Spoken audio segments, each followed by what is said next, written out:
ओए चुटकू, इतनी परेशान क्यों लग रही है? क्या बताऊं पापा, नेक्स्ट वीक से मेरा एग्जाम स्टार्ट हो रहे हैं और ऐसा लग रहा है कि कोई भी सब्जेक्ट की प्रिपरेशन तो हुई नहीं है। बहुत डर लग रहा है। एक बात बताऊं, पढ़ाई से डरते नहीं है, पढ़ाई से दोस्ती करते हैं। हाँ, मैंने कहां से सीखा पता है? उन सारी सुपर वुमन से जिन्होंने पढ़ाई से दोस्ती कर ली। पढ़ाई से दोस्ती वो कैसे? उनकी कहानी सुननी पड़ेगी। ओह, कहानी टाइम। यस, कहानी टाइम। ठीक है, पढ़ाई को रखो साइड में, कहानी आ जाए सेंटर में। अपने डैडी भी ले लेती हूँ। हाँ, रेडी?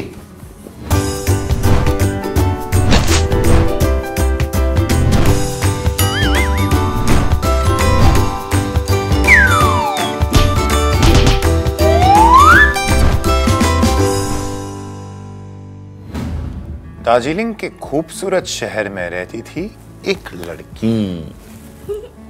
उसका नाम था स्मिता सबरवाल। स्मिता पढ़ने में बहुत तेज थी और आईएएस बनना चाहती थी। उनके पापा पीके दास इंडियन आर्मी में कर्नल थे। स्मिता ने अपने आईएएस बनने के सपने को पूरा करने के लिए बहुत मेहनत करी। 10th, 12th और ग्रेजुएशन को बहुत ही अच्छे मार्क्स से पास किया और जुट गई आईएएस की तैयारी में। दिन रात मेहनत करने के बाद स्मिता ने आईएएस का एग्जाम दिया, लेकिन वो अपने इस पहले अटेम्प्ट के प्रीलिम्स में ही फेल हो गई। इस बात से वो थोड़ी निराश तो हुई, पर उन्होंने हार नहीं मानी। उन्हें भी डर तो लगा ही कि अगली बार भी सिलेक्शन नहीं हुआ तो क्या होगा, लेकिन मन की पक्की स्मिता ने अपने इस डर को भगाया और पढ़ाई का एक रूटीन बनाया। वो रोज 6 घंटे पढ़ती थी और 1 घंटा खेलने जरूर जाती थी। इससे उनका माइंड रिफ्रेश हो जाता था। स्मिता की मेहनत जल्दी रंग लाई और ईयर 2000 में इन्होंने दोबारा आईएएस का एग्जाम अटेम्प्ट किया और रिजल्ट्स इतने कमाल के थे कि इन्हें खुद यकीन नहीं हो रहा था कि ये उनके मार्क्स हैं। आईएएस के एग्जाम में ऑल ओवर इंडिया इनकी रैंक 4th आई थी और ये मात्र 23 साल की उम्र में यंगेस्ट आईएएस ऑफिसर्स की लिस्ट में शामिल हो गई थी। पूरे वर्ल्ड में? इंडिया में, क्योंकि IAS officers India administrative service की एग्जाम होती है ना, मतलब वो इंडिया के लिए होता है। स्मिता जहां भी पोस्टेड रही उस एरिया में बहुत तेजी से डेवलपमेंट हुआ। वारंगल में म्युनिसिपल ऑफिसर रहते हुए इन्होंने पब्लिक प्राइवेट पार्टनरशिप के चलते फंड योर सिटी नाम से एक स्कीम चलाई और पब्लिक यूटिलिटीज जैसे foot over bridges, traffic junctions, parks, bus stops construct करवाए। 2011 में करीमनगर डिस्ट्रिक्ट में रहते हुए स्मिता ने हेल्थ एंड एजुकेशन सेक्टर की तरफ अपना सबसे ज्यादा कंट्रीब्यूशन दिया। साथ ही यहां wider roads, systematically planned traffic junctions, bus stops, toilets जैसी और भी कई पब्लिक यूटिलिटीज को लोगों की सुविधा के लिए बनाया गया। ये जिस एरिया में भी रही वहां का हुलिया और नक्शा भी बदल दिया। करीमनगर डिस्ट्रिक्ट में रहते हुए इन्होंने वोटिंग परसेंटेज को बढ़ाने के लिए वोटर पंडुगा नाम से एक प्रोग्राम भी इंट्रोड्यूस किया। जब ये पब्लिक हेल्थ सेक्टर को संभाल रही थी तो जिले के सभी डॉक्टर्स से स्काइप के जरिए हमेशा कनेक्टेड रहती थी। इनकी इस पहल से इनके एरिया में पब्लिक मेडिकल फैसिलिटीज बहुत तेजी से इंप्रूव हुई। इनके सभी प्रयासों के लिए करीमनगर डिस्ट्रिक्ट को लगातार 2 बार पॉइंट फ्लैगशिप प्रोग्राम के तहत chief ministers award for best district भी दिया गया। Smita rural water supply department और मिशन भागीरथ की सेक्रेटरी भी रही और यही वजह है कि ये तेलंगाना चीफ मिनिस्टर के ऑफिस में एडिशनल सेक्रेटरी अपॉइंट होने वाली पहली आईएएस ऑफिसर बनी। अब आद्या जरा सोचो कि अगर ये हमारी स्मिता पढ़ाई और एग्जाम से डर जाती तो वो क्या अपने सपने पूरे कर पाती? पर इट्स वेरी हार्ड डैड। तो कुछ भी कितना भी मुश्किल क्यों ना हो, बस एक बार मन बना लेते हो ना तो सब मुमकिन हो जाता है।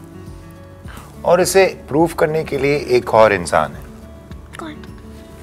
इनका नाम है सीबी मुथम्मा, भारत की पहली आईएफएस ऑफिसर और एम्बेसडर। लेकिन इनका भी ये सफर आसान नहीं था। मुथम्मा जी का जन्म 24 जैन 1924 को कर्नाटका के कोडागु डिस्ट्रिक्ट में हुआ था। 9 साल की उम्र में इन्होंने अपने पिताजी को खो दिया, जो एक फॉरेस्ट ऑफिसर थे। ये इनके लिए बहुत बड़ा झटका था, पर उस छोटी सी बच्ची ने हार नहीं मानी। अपनी स्कूलिंग कंप्लीट करने के बाद इंग्लिश लिटरेचर में पोस्ट ग्रेजुएशन किया और फिर इंडियन सिविल सर्विसेज एग्जामिनेशंस की तैयारी करने में जुट गई। इनकी मेहनत रंग लाई और 1948 में ये Indian civil service exam pass करने वाली पहली महिला बन गई। पर इनका स्ट्रगल यहां खत्म नहीं हुआ था। ये फॉरेन सर्विसेज में जाना चाहती थी, पर समय ऐसा था कि महिलाओं को इस सर्विसेज में नहीं लिया जाता था, क्योंकि आपको एम्बेसडर बनकर ज्यादातर देश के बाहर रहना पड़ता था। यहां तक कि इनका इंटरव्यू ले रहे सर्विस बोर्ड्स के मेंबर्स ने इन्हें फॉरेन सर्विसेज ज्वाइन करने के लिए डिस्करेज किया था। पर मुथम्मा जी अपनी जिद पर अड़ी रही और कोर्ट में केस लड़ा।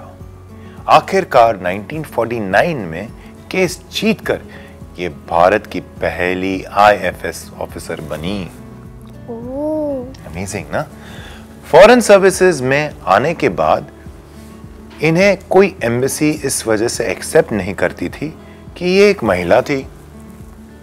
लास्ट में इन्हें पेरिस में इंडियन एम्बेसी में काम करने का मौका मिला और इन्होंने सभी को गलत साबित कर दिया जो ये सोचते थे कि फॉरेन सर्विसेज महिलाओं के लिए नहीं बनी है। आज मुथम्मा जी उन सभी लड़कियों के लिए एक इंस्पिरेशन है जो इंडियन फॉरेन सर्विसेज में जाना चाहती है। रिटायरमेंट के बाद मुथम्मा जी पूरी तरह से एक्टिव रही और इन्होंने 2 बुक्स लिखी, द एसेंशियल कोडावा कुकबुक और slain by the system, India's real crisis. सही मायनों में मुथम्मा जी एक रियल हीरो और ऐसी फाइटर थी जिसने समाज में फैले भेदभाव के आगे घुटने नहीं टेके। ये उन सभी लड़कियों के लिए एक रोल मॉडल है जो सोसाइटी में डिस्क्रिमिनेशन झेल रही है। इनकी जिंदगी का स्ट्रगल उन सभी को मजबूत बनने और अपने अधिकारों के लिए लड़ने के लिए प्रेरणा देता है। देखो बेटा, जेंडर बायस हर एक लड़की को फेस करना पड़ता है कभी ना कभी, पर उससे कभी हारना नहीं चाहिए और उसका हमेशा हमेशा सामना करना चाहिए, उसे हराना चाहिए। और मुझे पता है तुम भी उसे हमेशा हराओगी। प्रॉमिस? ये हुई ना बात। अब मैं जिसकी बात करने वाला हूं उन्होंने भी अपनी सारी जिंदगी ऐसे ही जेंडर बायस के खिलाफ कदम उठाया है। वो कहीं पे नहीं रुकी। उनका नाम जानना चाहोगी? जरूर। उनका नाम है डॉक्टर मीरा बोरवनकर।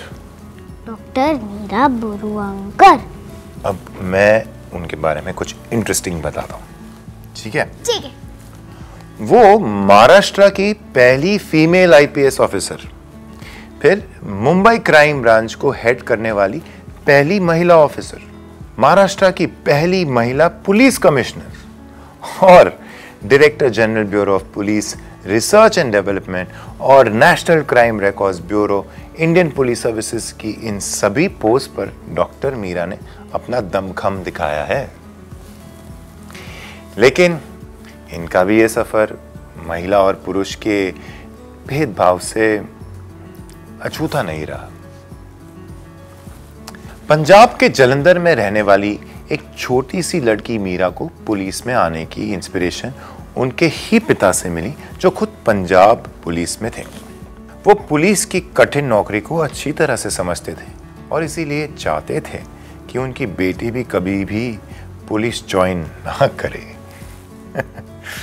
मीरा के पिता इसीलिए भी परेशान थे क्योंकि उस टाइम पर लड़कियां पुलिस में नहीं जाती थी। पर मीरा को तो बस अपना सपना पूरा करना था और सबके अगेंस्ट जाते हुए इन्होंने लॉ करने के बाद आईपीएस का एग्जाम पास कर लिया। ये वो समय था जब महाराष्ट्र कैडर के 144 आईपीएस प्रोबेशनर्स के बैच में मीरा एक लौती लड़की थी। पूरी ट्रेनिंग के दौरान इन्हें अपने ही मेल बैचमेट्स की बायस का सामना करना पड़ा। बायस समझते हो ना, यानी कि भेदभाव, कि तुम लड़की हो तुम नहीं कर पाओगी, तुम लड़की हो तुम नहीं चढ़ पाओगी, तुम लड़की हो तुम ये नहीं कर सकती। उसे भेदभाव, बायस कहते हैं। पर इन्होंने कभी हिम्मत नहीं हारी और हर लेवल पर अपना 100% दिया। मुंबई क्राइम ब्रांच की हेड होते हुए मीरा ने याकूब मेनन और अजमल कसाब जैसे आतंकवादियों के डेथ सेंटेंस को भी विटनेस किया, जो इनके लिए आसान नहीं था। किसी भी तरह का क्रिमिनल केस क्यों ना हो, मीरा ने सभी को अपनी इंटेलिजेंस और हिम्मत से हैंडल किया और हर फीमेल आईपीएस ऑफिसर के लिए एक मिसाल बन गई। अपने लंबे करियर के बहुत सारे इंसिडेंट्स पर बेस्ड डॉक्टर मीरा ने एक बुक भी रिलीज करी। इस बुक में गैंगस्टर्स के इंटरोगेशन की कहानी से लेकर पुलिस में अंडरकवर काम करने के अपने सभी तरह के एक्सपीरियंसेस को भी इन्होंने बहुत ही अच्छी तरह से शेयर किया है। इन्हीं की जिंदगी से प्रेरित होकर बॉलीवुड में मर्दानी फिल्म भी बनी है, जिसमें डॉक्टर मीरा का किरदार रानी मुखर्जी ने प्ले किया था। Wow dad, so inspiring. और इंस्पायर होना है एक कहानी और सुन के? पक्का? ओके। जल्दी से प्ले स्टोर पर जाकर माइंड वॉर्स का नया ऐप डाउनलोड कीजिए। खेलिए बहुत सारे quizzes which bridge the gap between studies and your buddies और पाओ गेम्स खेलते खेलते स्टडी करने का मजा। So what are you waiting for? Download the app now.